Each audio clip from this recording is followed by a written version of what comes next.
I'm not sure if I'm getting this correctly. Hello, hello, hello. All right, so today, I'm not sure. Rotation is locked. Rotate device back. So I'm guessing I have to put it this way. Right? I hope I'm correct. But yes, today, let me actually start recording. So today we'll be talking a little bit about a conversation that prompted me to start this channel.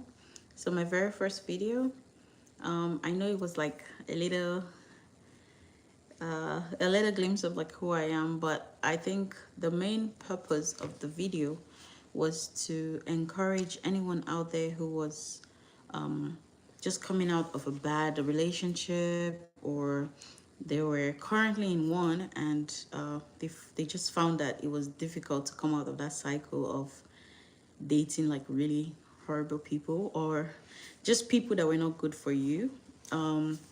So I think in this video today, I'll be diving a little deeper into that conversation, and I'll be sharing some of the things that really helped me. Hopefully it helps someone else out there. If you find this video and you're someone who, like, right now you're just feeling lost, you're feeling as though, and it doesn't have to be just relationships, because one of the biggest dips I had was, it wasn't, that almost like pulled me down, like all around, like not just like academics, but like mentally, it almost like pulled me down. It wasn't a relationship, and that's the interesting thing, that sometimes it won't be a relationship, but you have to know ways that you can come out, just so you don't sink in there, because it's very easy to almost feel like, okay, this is like a sentence, or this is a punishment for something you did, or yeah, you can almost want to punish yourself. But this video is to bring encouragement to you, just to let you know that there are other people there that have gone through it and have come out stronger. Today, here I am, like, doing much better. This is almost 2 years or 3 years. Oh, that's already 3 years since that time. And oh, when it even happened, oh, it's actually more than, it happened in 2020. So that's 6 years. So you see, time flies, but I think it only flies when you decide. It will look like you're in the same year if you never heal, if you never truly heal.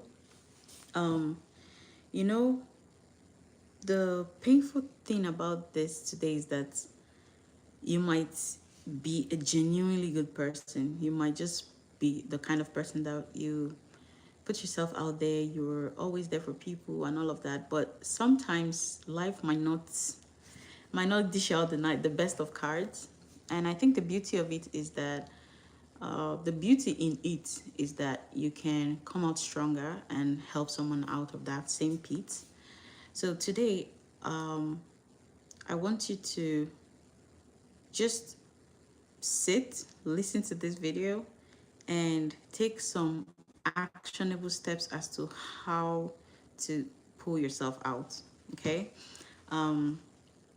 I believe that someone does not just one day decide that, okay, I'm going to date this horrible person, or oh, today I know that something bad is going to happen. People don't prepare for those kind of things. People prepare that, okay, I will have a good relationship, someone will love me, oh, I would have a good day at school, oh, I'll graduate as the best graduating student, oh, I would have a lovely um, family, or I'll have amazing friends in my life. But you know, one amazing thing about life, you can't tell that that's all outside of our control, the outcome. So in terms of what we need to get done, yes, it's within our control, but in terms of how it will play out, it's not all left to us, and that's the interesting and painful part. So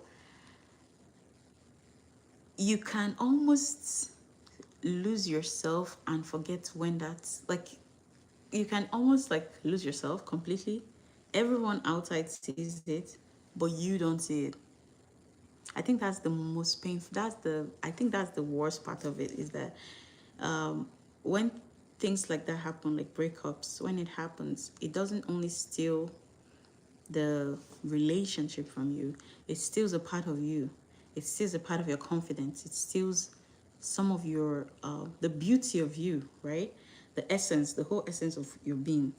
And until you discover that, until you find someone that might be honest with you to say, okay, I think you're not okay. I think you need to take care of yourself. I think you need to take out time to just nourish yourself. You might almost be going around feeling as though the whole world is against you. And I think that's the painful thing, is that you were not the one at fault. You were not the one at like in the place of wrong, that did wrong or anything. But just the response to what someone did to you, it can have such a huge impact in your life that you almost can't have a grip of yourself anymore. So I remember 2020. Okay, let me roll back. 2019, I left Nigeria. I went to Canada, and excited, right? Leaving the country, and now I'm living alone. I'll be going to school, doing my own thing, having like this my own like experience of being alone, like the singlehood, but also like independence. I think that was like the main part. And I got there, met other people that were excited to be on this journey for the first time, or that have been there for years, learning everybody's, like hearing everybody's story and all of that. And at the start, I never knew that I would have such a horrible experience at the end. I never would have thought of that. Who could have thought that, okay, a few months from then I would lose my funding, I'll lose my place in that program, everything. And then life just has to, I just have to figure it out from there, right? So I think that's the interesting thing, is that you might not see it coming, but having a good coping mechanism that you can bounce back. It doesn't mean it won't affect you, but that you don't stay down there for too long. It's a skill that you can actually build, right? And I remember that time, the shame, just, I think it was mainly the shame, because I think more for myself, because I felt like maybe I didn't do as I didn't put in my best foot forward, like I didn't do my best. And also like my parents, like, oh, like it was such a huge investment sending me outside the country to study. So all of that, I think it was so heartbreaking. And I just remember that whole time. That was shortly before the lockdown.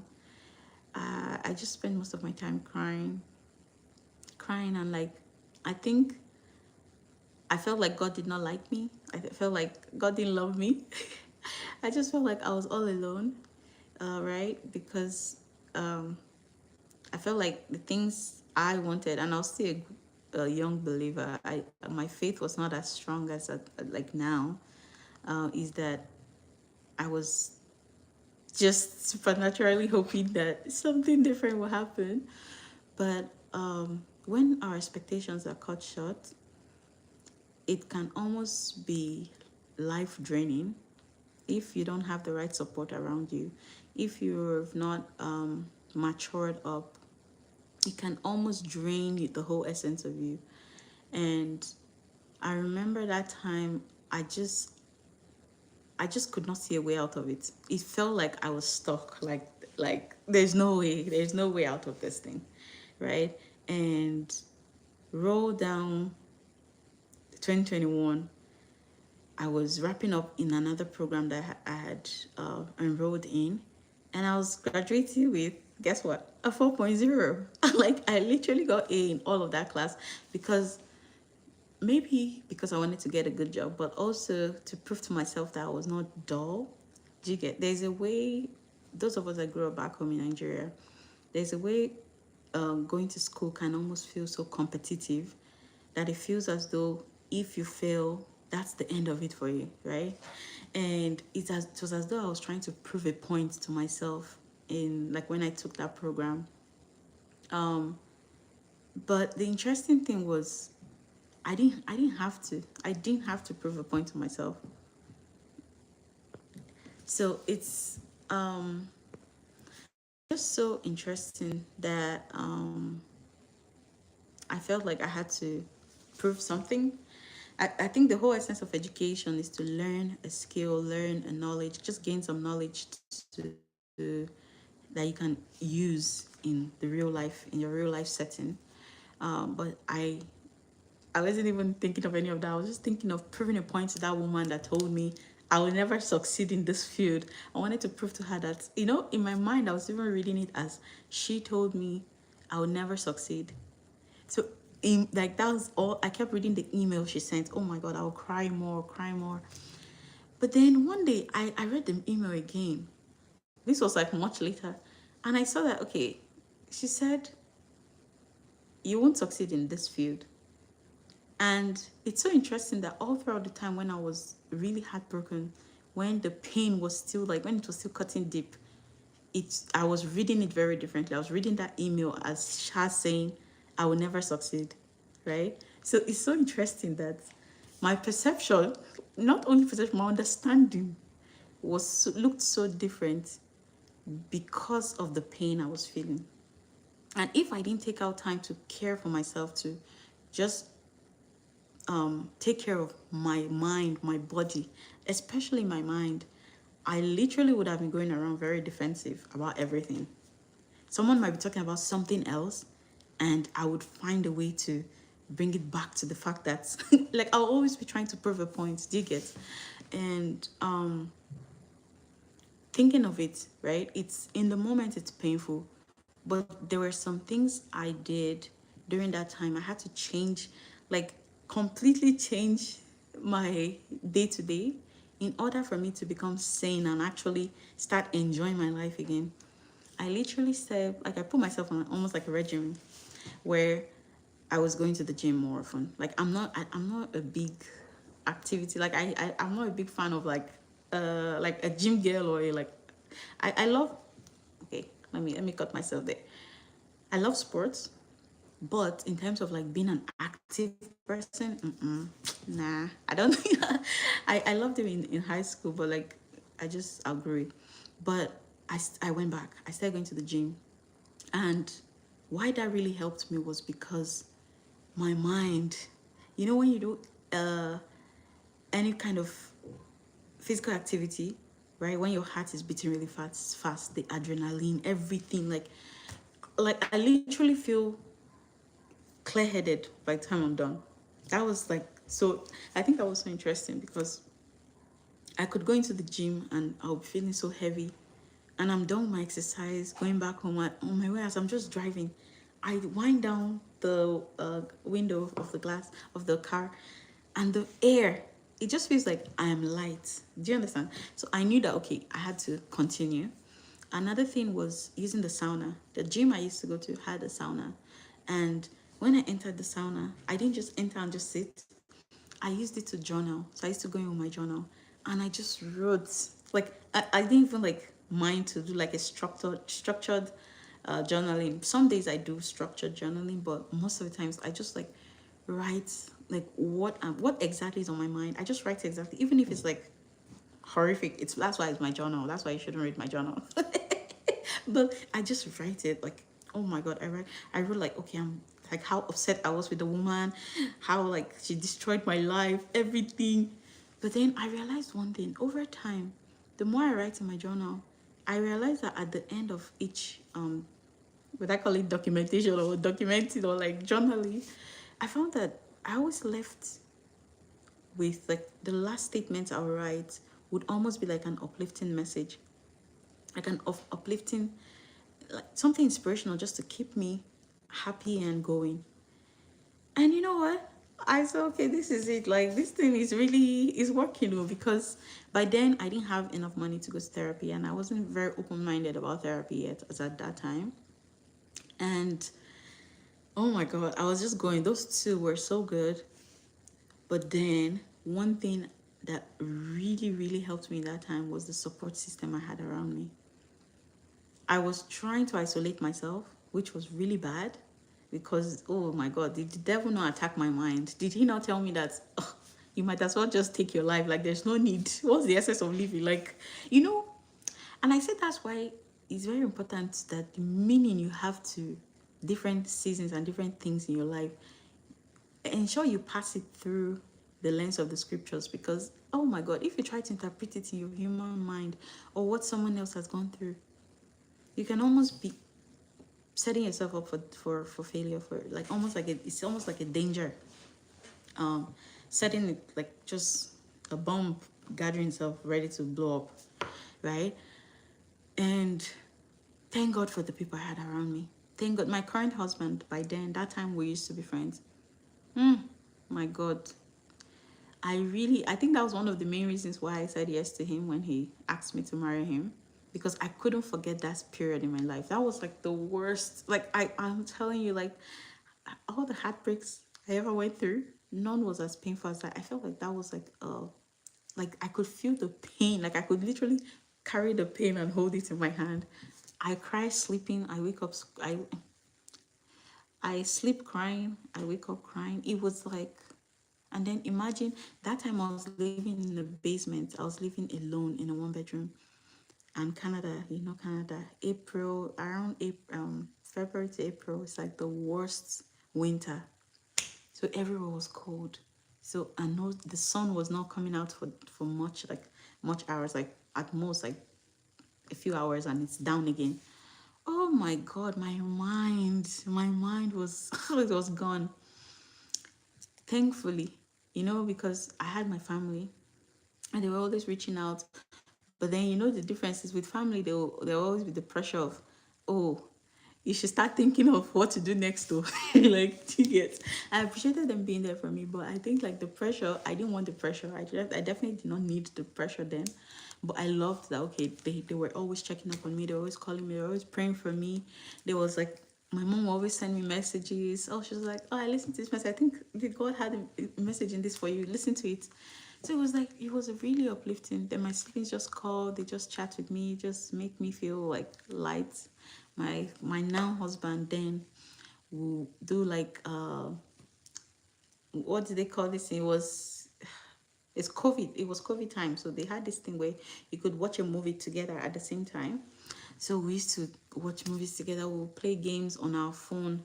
The basketball one on Apple. Apple has this special thing in the text in the text part where you can play games. That was really, it was really amazing. Just that whole period, going through all of that, having people that could actually think of you, could pray for you. So that's why I would say, like, don't isolate yourself. Let's say you don't even have family.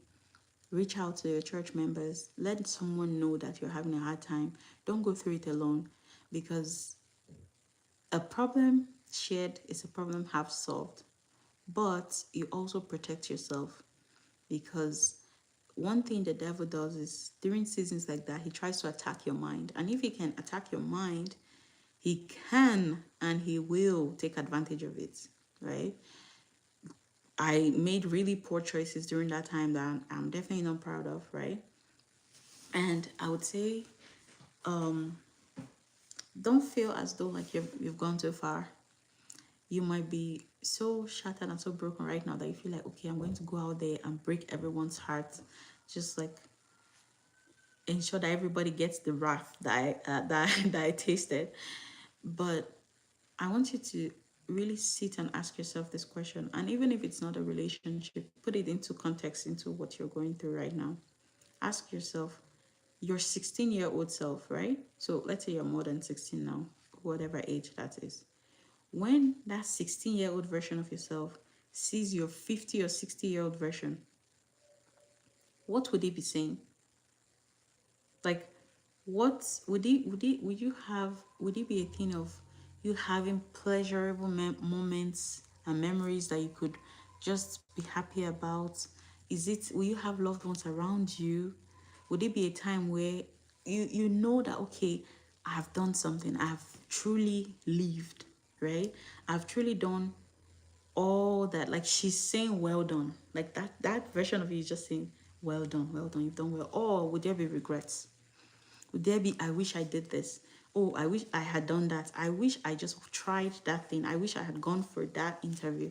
right? I wish I had worked on myself. I wish I had improved myself. I wish I had gone for that position, right?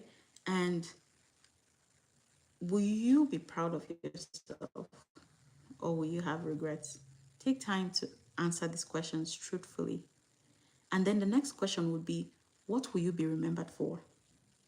Would you be remembered for the person that brought problems anywhere you were? There was always like problems. Or will you be that person that you you you were the solution bringer? You were someone that ended up easing people of the pain and the weights that life puts on them, right? Or were you someone that ended up using such a painful story to be a light to the world? I think those are questions you need to truthfully answer. Spend time just writing it down. Write it down because you'll read it again. You read it when you're in 10 years from now. You read it 20 years from now. And you'll be like, you help it to help you assess where you truly are. Because right now I read my journals from 2023, 2020, and I'm like, oh my God, me now, me then. I can see such a huge difference, right? So it gives you uh, that boost to know that improving yourself is better. Like it's better to take that risk. And then the other thing would be, what about you has changed since that bad occurrence, that bad event happened? What about you has changed? For some people, they became less vulnerable. They don't share anything with anybody. They became so guarded. They feel like people are dangerous. If you get too close to people, they will hurt you. They will just they would lie lie about you. Like they would just do things that would hurt you. Or it could be that you see almost see the world like a place where you have to defend yourself, right? In every conversation you have to be defensive, you have to protect your guards, put your guards down. Like, do you understand? You can put walls around as a defense mechanism, almost like a way of protecting yourself. But that can actually keep the people that need to come into your life. You can unfortunately, I think that's the unfortunate part, is that in your, like, unconsciously, you can almost push out people that should be a blessing to you because of the past history of what other people have done to you. And another one is you could be less trusting. Now you go into a relationship and you find out, okay, you can't trust your partner. You find that it's so difficult to just let go, right? And be be free. And another one, you can become more quiet. Let's say you're someone that was more outspoken, you were more like expressive, and all of a sudden you become more quiet. Why you need to really ask yourself these questions is because, excuse me, it's because your true self is at the end of all of this answer of the truth. If you answer these questions truthfully, your true self is at the end of it. Is that you now start finding out that, oh, this was something I was doing just to get me through that period of difficulty, but now I've taken it into my relationships. Oh, I've taken it into courtship. Do you understand? And it can help you build better relationships. Do you understand? Where you're not just almost trauma bonding, because you can, there's something like that. You can trauma bond, right? So where do you go from here? If you are asking where do you go from here, go back to what I said that helped me. Start doing some kind of physical activity, physical exercise, something. Do something that will get your heart beating quickly. Start journaling. Then you need to spend time with God. Spend time with God, like truthfully. You need to spend time with God, even if it means you having someone that will keep you accountable, someone that can pray with you, someone that can keep you accountable, that you're actually studying the word, because that's the only time you can really allow God tell you who you truly are. He can redefine you again, because the devil will be telling you lies about who you are during that period. But when you're getting this and that, no, that's not who you are. You are a child of God. You are a chosen nation. You are called to nations. You're called to bring people out from tough times. Oh, you've been called to have a blissful home. Do you get? Once you keep hearing counter of all the devil is telling you, I'm telling you, you will be better. You would love yourself way better. And don't isolate yourself. Allow people come close. Yes, people will still hurt you. It doesn't mean people will not hurt you. It doesn't mean you will not go through tough times. But the difference now is that now you are just managing what is within your control. So your own reaction is within your control. Other people's reactions, it's within their own control, and you cannot control that. So if they offend you, if they do whatever to you, if they're horrible to you, at least you know what steps to take. Do you understand? But as opposed to closing off yourself, you can actually be someone that will be a blessing to other people, and people can be a blessing to you. So I hope this really helped you. I hope it helped someone out there. I'll continue the series Trauma and Relationship. So this is just episode 2, and we'll continue doing more and more of this. If you know there's someone out there that this message could actually bless, that this video could actually just help them get strengthened and stronger through a difficult time, difficult season. Maybe they lost a child, maybe they're going through something that no one can really understand. Please share it with them. Please share it with them. And I pray that God will bring each and every one of you out stronger. You will not drown in this whole pain, everything you're feeling. You will not drown in it. And I want you to be rest assured that if you stay on God's side, stay close to God, you will not drown. Okay? So I'll see you all in my next video. And please subscribe, share it with other people, and comment. I would see you all in the comment section. Bye bye. See ya.